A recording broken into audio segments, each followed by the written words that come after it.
Movies are actually like really good again, and I can watch them without wanting to die a little bit.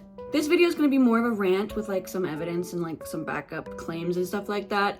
Not completely factual. This is mainly opinion based, so strap in. But hi guys, welcome to the channel. Today I'm going to talk about why I think movies have just been peak lately. Recently, I've seen Project Hail Mary, Obsession, The Backrooms. And while I have not watched Markiplier's movie, I've also heard just phenomenal things about it. And I want to talk about today why I think movies have gotten better. Like even down to Toy Story 5, like the new Toy Story that just came out.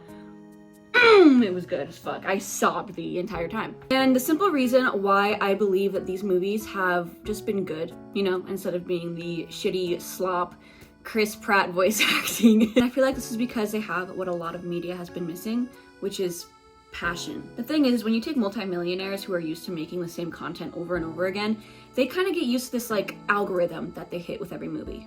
They follow, you know, either the hero's journey or all these different plots that they know have worked before and that people know and can recognize the pattern of. And they will mass produce that instead of focusing on a passion project or something they actually give a shit about. And one of the reasons why movies have been so fucking fire lately is because the people working on the movies care about the shit they're making. The money grabs and the casting well-known actors bullshit, it's kind of coming to an end. I feel like 2026 definitely shows that off, especially with a lot of the movies that came out. You also have to look at who is creating these movies. Some of the best movies of this year have been created by YouTubers, by people who know their audience, know how to cater to their audience, and know that their audience is going to support the amount of effort that they put into these videos. You have the original creator of The Backrooms directing the Backroom movies. That's fucking insane. And it's because that original creator directed the movie that the Backrooms movie was actually bearable to watch. I know it's gotten a lot of criticism for how obscure it seems, or like kind of how, what I heard was that it was a little slow and that it doesn't really connect to any of the lore of the Backrooms, but I was watching it and I was like, this is perfect. The Backroom isn't just about the entities inside of it, it's about the ambience that it creates, and I feel like the Backrooms movie perfectly captured that. And I feel like that's something you wouldn't get if this movie was not organically produced by the person who created the Backrooms in the first place. What's also important to note is that the Backrooms in itself is an entire universe made by fans. And one of the reasons why it worked as well as it did, where another movie like Five Nights at Freddy's failed so hard, is because you're taking what the fans made the Backrooms and you're making that the movie. You're not going off of the lore of a random person who throws his opinion in, even though Scott Cawthon, I think is how you say his name, even though he was the creator of Five Nights at Freddy's, his movies fell a little short because they deviated from the fandom's norms and they reset the lore that was built. The Backrooms, I feel, builds on that. It builds on the community's expectations of what's going to come out of this movie, and it does it phenomenal. I also love the smaller actors and actresses casted. I'm so tired of Chris Pratt and Jenna Ortega and Sydney what the fuck is her name? It's just exhausting to watch a movie and have these known actors play all these roles that you know other people could not only do better, but would capture better and feel better. Backrooms does an amazing job at that, but so does Obsession, which is another movie produced by a YouTuber. Troy Baker is honestly so talented. That was such a good fucking movie. One of the reasons why it was such a good movie wasn't just because he casted small actors. He casted people that were going to 100% nail these roles. He casted them not because they were well-known names, but because he knew that they could encapsulate these characters. And this is also a huge ode to his writing and his directing, because holy fuck, that was a really good movie. And it was a good movie, not just because of the casting, like I said, but also because of what a lot of movies now have been missing, which is the passion. You need to put passion behind these movies, because if there's no passion behind it, you're getting these soulless, endless movies that are about the same fucking shit over and over again. The live-action Moana, the live-action Lilo and Stitch. Those are two prime examples of movies that came out recently that nobody really liked that much because we've already seen it. It's already been done 100 different times. So when you get a new movie that's totally fresh, it's like, it's mind-blowing, genuinely. Obsession was also such a good movie because they had the ability to play two different sides. For the female audience, I feel like it was definitely like a super psychotic horror movie because the idea of our bodily anatomy being stolen from us and, you know, being used against us almost is a horror story that is being experienced in America right now. I shouldn't just say America because honestly it's worldwide, but it is definitely a prominent issue in modern day. So to see a movie that kind of expands on that, but in a way that is not completely obvious, it's digestible. It's one of those movies that you can watch that you think about after you leave. I've never left a movie and had that pit of dread in my stomach that I had with Obsession. They did phenomenal on it. And I love that it's launching the careers of Indy Neverett, I think is how you say her name. But I love that it's launching their careers because they deserve it. They acted their asses off and it's amazing. And again, it had what a lot of modern movies I feel are missing, passion. With the exception of Sinners in 2025, because I thought that was an amazing movie, I would say a lot of these movies in 2026 have completely set the standard for different kind of like directing and writing styles. Another good example of this is Markiplier's movie. Iron Lung was another masterpiece, and I also have heard critiques that it was slow or that there wasn't too much action in it. And I feel like movies that jam-pack things with action and all this, throw this plot in your face, throw that plot in your face, and have all this action and fighting and conflict right away, I feel like it's the same as putting Cocomelon on for a 2-year-old. It's almost like they're trying to grab your attention because they know your attention span is so short that they're trying to get you to just to watch these flashing images on the screen, and that is supposed to be your entertainment.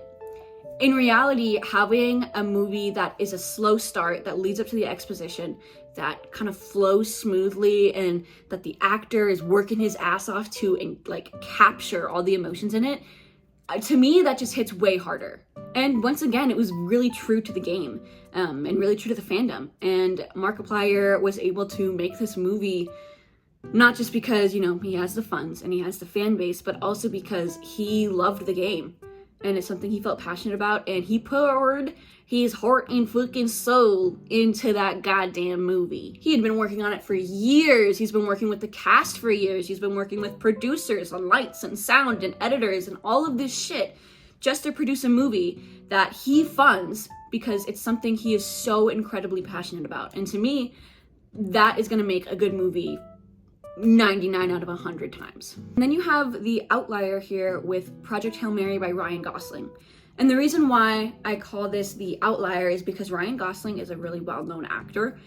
He's been around for years. My parents know about him, my grandparents know about him. He's been around forever. So when I make comments about these famous celebrities who take on these movies, like they did Five Nights at Freddy's or any other movie that casts a really famous actor who just fucks up the role, like The Housemaid, which was the movie adaptation of a really good book series, but they put that bitch in charge of it and she's just...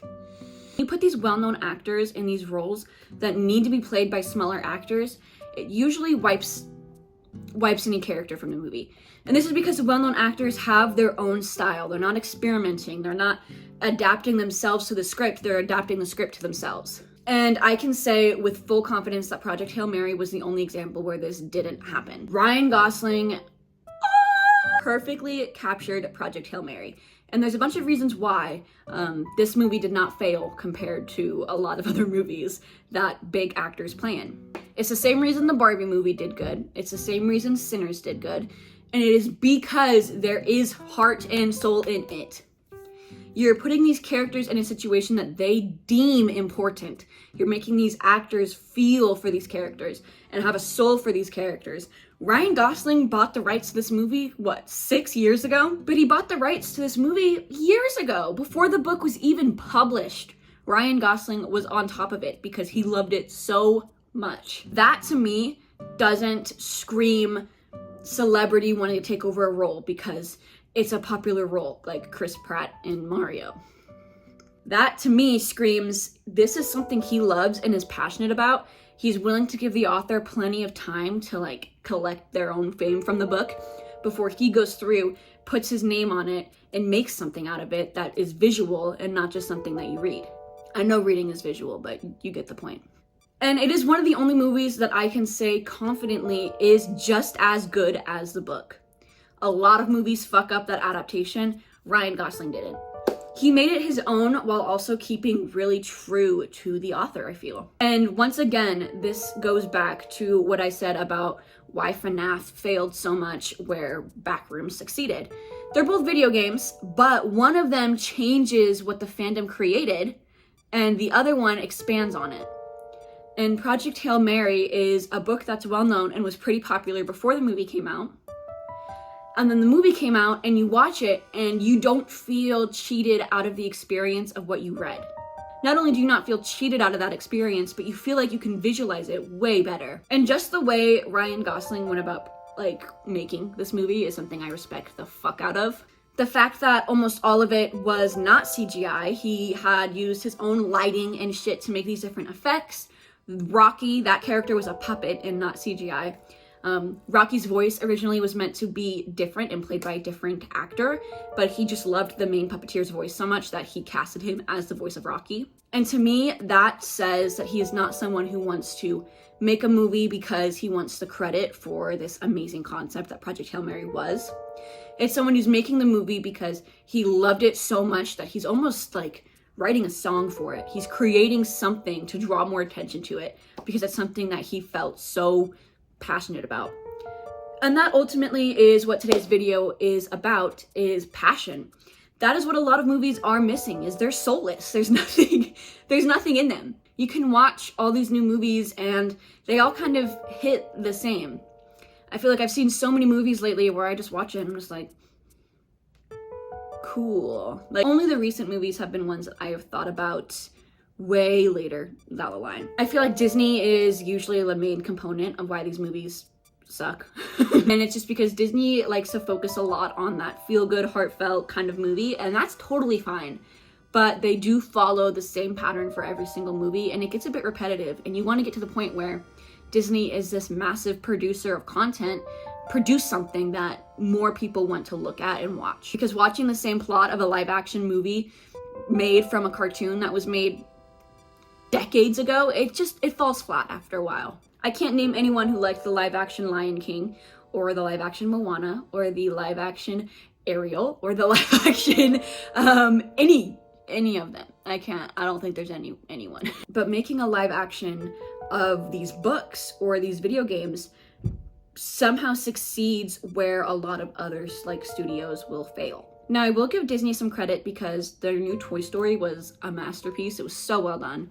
They did a really good job of mixing nostalgia with modern day technology, and that was a really difficult thing to do. When I first heard that this new Toy Story was going to be about like tech versus toys, I was like, oh my god, this is going to be a boomer take about how technology is evil and how we should all stop using it. But in reality, they did a flawless job of mixing these two giant things and these two huge issues and pushing them together.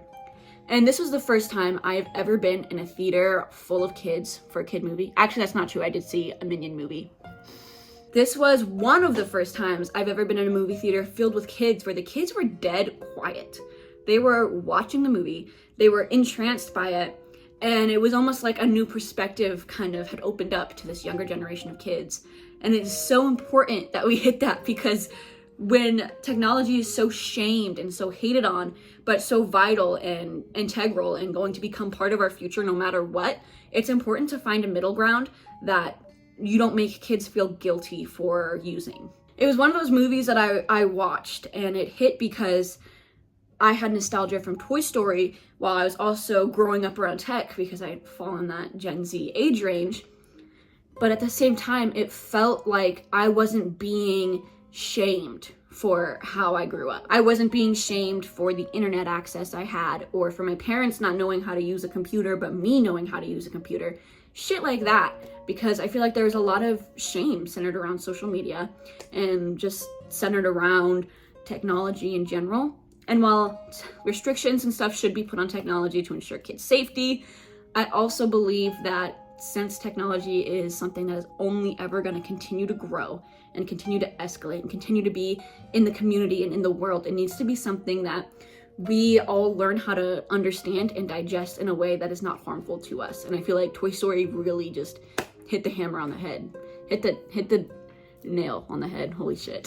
Another thing that made the Toy Story movie as good as it was again, the passion. I'm gonna hit that passion again because that's all it is. That's all we're missing. Toy Story 5 was made by the original creators of Toy Story 1, 2, 3, and 4, okay? They did not take new people or well-known directors or animators to make this movie. They took the OG cast, people who have experienced this shift in technology, people who have almost lost their jobs to this shift in technology, and they put them front and center and gave them a voice. That is passion. Giving people the voice to talk about shit that they feel is important. That is passion. And it can be towards racism, like it was in Sinners. It can be towards sexism, like it was in Barbie and Obsession. It can be about fucking video games, like it was in The Backrooms and in Iron Lung. It can even be about the shift in technology to modern day from what it used to be when the original Toy Story came out. And it is a hard thing to nail, and they somehow did it. And it is because they took the heart and soul of these people who've experienced it firsthand and they put it out there. Anyways, that was my rant. I just wanted to sit here and slam that into you guys.